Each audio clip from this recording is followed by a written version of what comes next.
Web series story expert presents किस of death. कहानी शुरू करने से पहले अगर आपने हमारे चैनल को सब्सक्राइब नहीं किया तो सब्सक्राइब कर लीजिए और बेल आइकन दबा दीजिए। अगर ये वीडियो पसंद आए तो लाइक का बटन दबाना ना भूलें। इस कहानी की शुरुआत होती है जिमी किल-मार्टिन से। वो पास्ट में कौन था, अब वो न्यूयॉर्क सिटी में अपनी फैमिली के साथ रहता है। अपनी डॉटर को वो रेस कर रहा है। उसके साथ उसकी वाइफ बेवर्ली भी रहती है और साथ में बेवर्ली की सिस्टर रोजी भी। यहाँ हमें पता चलता है कि दोनों अल्कोहलिक हैं, पर अब दोनों इससे रिकवर करने की कोशिश कर रहे हैं। आज बेवर्ली जिमी को अकेले छोड़कर AA यानी अल्कोहलिक एनोनिमस की मीटिंग अटेंड करने जा रही है। जब बेवर्ली चली जाती है तब जिमी का कज़न रॉनी यहाँ आता है। वो जिमी को उठाता है। वो कहता है, मुझे एक ड्राइवर की सख्त ज़रूरत है। मैंने कुछ कारें चुराई हैं, मुझे उन्हें मूव करना है। जिमी से इनकार करता है। वो कहता है, अगर मुझे तुम्हारे साथ किसी ने भी देख लिया तो मुझे जेल जाना पड़ सकता है। जिमी यहाँ उसकी हेल्प करने को राज़ी नहीं होता। रॉनी उसे कहता है, जब तुम्हें हेल्प की ज़रूरत थी तब मेरी फैमिली ने तुम्हारी हेल्प की थी। तुम्हारे पास रहने की भी जगह नहीं थी। ये मत भूलो कि अपने घर से ज़्यादा तुम मेरे घर पे रहे थे। जिमी कहता है कि वो सब पुरानी बातें हैं। यहाँ रॉनी दिखाता है कि उसका राइट रिंग फिंगर ब्रेक हो गया है। वो बताता है कि इसे लिटिल जूनियर ब्राउन ने तोड़ा है। यहाँ वो कन्फेस करते हुए जिमी से कहता है, अगर तुमने कार मूव करने में मेरी मदद नहीं की तो लिटिल जूनियर ब्राउन मुझे मार देगा। लिटिल जूनियर ब्राउन एक साइकोपैथ है। वो अस्थमा का रोगी है। जब ये कहानी आगे बढ़ेगी तब हमें उसके बारे में और भी पता चलेगा। जिमी रॉनी की हेल्प के लिए लोकेशन पर पहुंचा है। यहाँ जूनियर रॉनी को धमकाता है। रॉनी कहता है कि वो उसके लिए यहाँ आया है और रॉनी से कहता है कि उसे 4 ट्रकों को मूव करना है। इन ट्रकों में चोरी की हुई कारें हैं। ट्रकों के लिए ब्रुकलिन नेवी गार्ड पर पहुँचे हैं। यहाँ ये कार्स को अनलोड करने की प्लानिंग करते हैं। इतने में पुलिस यहाँ पहुँच जाती है। वो जिमी और रॉनी को ट्रक से बाहर आने को कहते हैं। जिमी के साथ का पैसेंजर पुलिस पर गोली चला देता है। बुलेट जिमी के हैंड के थ्रू जाता है और डिटेक्टिव कैल्विन हार्ट के दाईं आंख के ठीक नीचे लगता है। इसके बाद इन सभी को हॉस्पिटल लाया गया है। पुलिस की टीम जिमी से कहती है कि उसे बताना होगा कि उसके साथ इस क्राइम में कौन कौन थे। जिमी कुछ भी बताना नहीं चाहता। पुलिस इंस्पेक्टर कहता है कि वो बेवजह उन लोगों की मदद क्यों कर रहा है जो कि क्रिमिनल्स हैं। इस कहानी में प्रवेश होता है जैक गोल्ड का। Jack Gold Brown crime family का लॉयर है। वो जिमी से प्रॉमिस करते हुए कहता है, तुम बेवर्ली और अपनी डॉटर की फिक्र मत करो, हम उसका ख्याल रखेंगे। तुम्हें बस इन सब में इस ब्राउन फैमिली का नाम नहीं आने देना। तुम्हें ज़्यादा से ज़्यादा 2-3 साल की सज़ा होगी। हम तुम्हारी फैमिली की देखभाल करेंगे। हफ्ते के $400 अलाउंस के तौर पर मिलेंगे। इसके बाद हमें रॉनी को दिखाया जाता है जो कि बेवर्ली के अलाउंसेस में से उसे सिर्फ $150 ही देता है। बेवर्ली कहती है कि इतने कम पैसों में वो फैमिली कैसे चलाएगी। रोनी कहते हैं कि अगर वो और भी पैसे कमाना चाहती है तो उसके गराज में आकर उसे काम करना होगा। इन सब के बाद बेवर्ली जिमी से मिलने प्रिजन में पहुंची है। जिमी अपनी डॉटर के बारे में पूछता है। बेवर्ली कहती है कि उसने रोजी के पास छोड़ा है। वो कहती है कि उसकी बेटी जिमी को बहुत मिस करती है। बेवर्ली इमोशनल होते हुए उसे डांटती भी है कि उसने ये सब क्यों किया। उसके इस स्टेप से इनकी फैमिली अब बिखर गई है। जिमी कहता है कि वो अगर रॉनी की हेल्प नहीं करता तो वो लोग रॉनी को मार देते। अगले दिन से बेवर्ली ने रॉनी के गैराज में काम करना शुरू कर दिया है। या रॉनी उसे फ्लर्ट मारना शुरू करता है। बेवर्ली उसके इन एडवांसेस को रिजेक्ट करती है। यहाँ एक शख्स रॉनी को चोरी की हुई कार को बेचने को कहता है। रॉनी उसे मारना शुरू कर देता है। बेवर्ली ये सब देख रही होती है। वो बाद में यहाँ रोलिंग रॉक ड्रिंक लेती है। रॉनी के साथ वो बेबी केक्स में जाती है। बेबी केक्स एक स्ट्रिप क्लब है। इसे ओन करते हैं ब्राउन्स फैमिली वाले। बेवर्ली यहाँ देखती है कि लिटिल जूनियर एक लड़की को 2 हाथों में लिए वर्कआउट कर रहा है। यहाँ रॉनी बेवर्ली को और अल्कोहल देता है। इसके बाद वो उसके साथ ज़बरदस्ती करने की कोशिश करता है। बिग जूनियर ये सब देखता है। वो लिटिल जूनियर को इंस्ट्रक्शन देता है। इसके बाद जूनियर यहाँ आकर रॉनी को डांटता है और रॉनी से कहता है, जिमी की वाइफ को उसके घर सही सलामत छोड़कर आ जाओ। रॉनी इसके बाद बेवर्ली को बजाय उसके घर ले जाने के अपने घर लाता है। जब बेवर्ली की नींद खुली है तब वो खुद को रॉनी के बेड पर पाती है। उसके कपड़ों के बटन खुले हुए हैं। सबसे पहले रोजी को फ़ोन लगाकर वो अपनी डॉटर के बारे में पूछती है। रॉनी फिर से उसके करीब आने की कोशिश करता है। बेवर्ली उसे पुश करती है। रॉनी के घर से बाहर निकलकर वो उसकी कार चुराती है। ड्राइव करते हुए वो एक सेमी ट्रक से टकरा जाती है। इस एक्सीडेंट में उसकी जान निकल जाती है। इसके बाद जिमी को सुपरविजन पर रिलीज़ किया गया है। बेवर्ली के फ्यूनरल में जाने देने के लिए उसे छोड़ा गया है। जिमी बेवर्ली के फ्यूनरल में पहुंचा है। रॉनी कहता है कि उसने बेवर्ली की बहुत केयर की। उसे जो भी बन पड़ा वो सब उसने किया।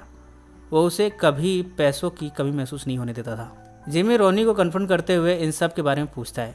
वो कहते हैं कि आखिर बेवरली उसकी कार में क्या कर रही थी और उसकी जान उसकी कार में कैसे गई। यहाँ रोनी बहाने बनाता हुआ लेम एक्सप्लेनेशन देता है। जिमी बेवरली की सिस्टर रोजी से इन सब के बारे में पूछता है। रोजी बताती है कि उस रात बेवरली घर आई ही नहीं थी। अब जिमी इस बात पर कन्विंस है कि बेवरली की डेथ रोनी की वजह से हुई है। वो रोनी को मारने के लिए आगे बढ़ता है, पर पुलिस की टीम उसे रोक लेती है। इन सब के बाद पुलिस की टीम जिमी को कन्विंस कराती है कि वो स्टेट विटनेस बन जाए।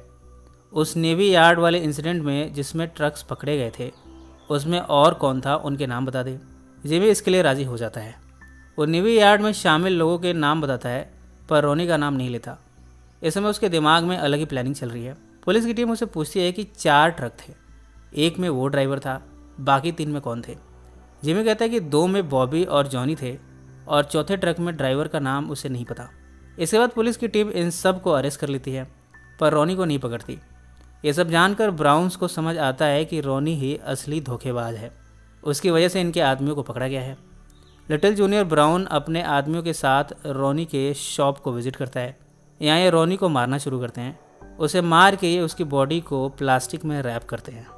डिटेक्टिव हार्ट, जिसे आँख के नीचे गोली लगी थी, वो अकेले में ले जाकर जिमी को मारता है।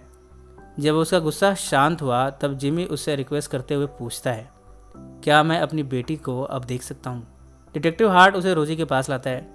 रोजी बताती है कि उसकी डॉटर बिल्कुल ठीक है, वो उसका पूरा ख्याल रखती है, उसकी हर ज़रूरत को पूरा करती है। जिमी अपनी डॉटर कोरिना से मिलता है। कोरिना उसे पहचान नहीं पाती, वो रोना शुरू करती है। जिमी उसे गोद में उठाकर भावुक होता है। इन सब बातों को 3 साल बीत गए हैं। जिमी अब सिंग फैसिलिटी में रहता है। अब रोजी कोरिना को लिए उससे मिलने आई है। जिमी कहता है कि अब सिर्फ 3 हफ्ते बचे हैं, उसके बाद वो रिहा हो जाएगा। रोजी बातों बातों में अपनी फीलिंग्स का इजहार करती है। डिस्ट्रिक्ट अटॉर्नी फिर से जिमी को अप्रोच करता है। ये जिमी को इन्फॉर्मर बनने को कहते हैं। जिमी से इनकार करता है।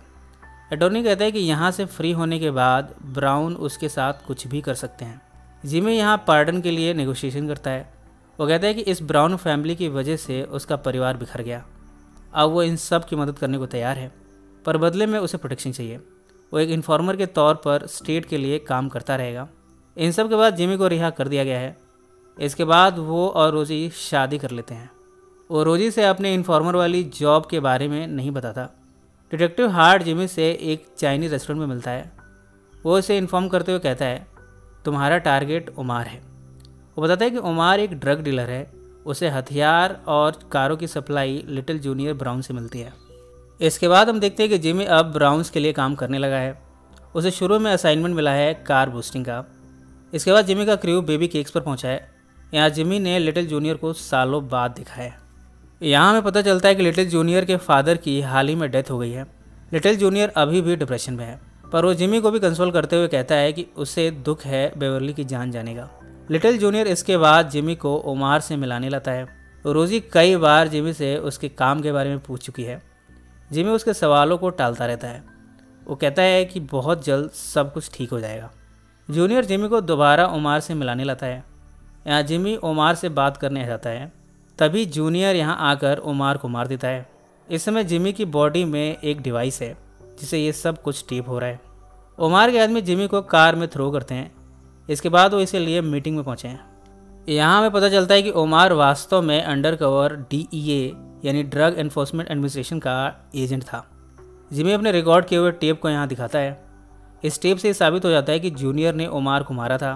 DA और DEA इस टेप के जरिए जूनियर को गुनहगार साबित करके उसे अरेस्ट कर लेते हैं। कुछ दिनों बाद लिटिल जूनियर बेल पर रिहा होता है।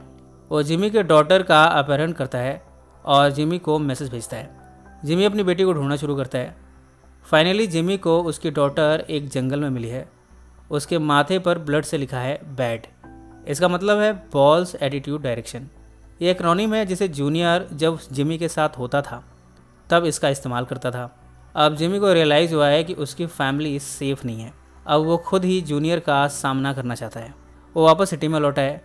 बेबी केक्स में पहुंचकर वो जूनियर को गन पॉइंट पर लेकर कन्फ्रंट करता है। यहाँ दोनों में लड़ाई होती है। यहाँ जूनियर को ये पता चलता है कि जिमी की बॉडी में वायर डिवाइस है। डिटेक्टिव हार्ट यहाँ पहुँचा है। इसके बाद जूनियर को अरेस्ट कर लिया गया है। फिल्म के अंत में हम देखते हैं कि जिमी जूनियर के चुराई हुई एक्सप्लोरर में जाता है। वो रोजी और कोरिना के साथ ये शहर हमेशा के लिए छोड़ रहा है। इसी नोट पर यह फिल्म समाप्त हो जाती है। सो फ्रेंड्स, फिर मिलेंगे ज़िंदगी के किसी नए मोड़ पर।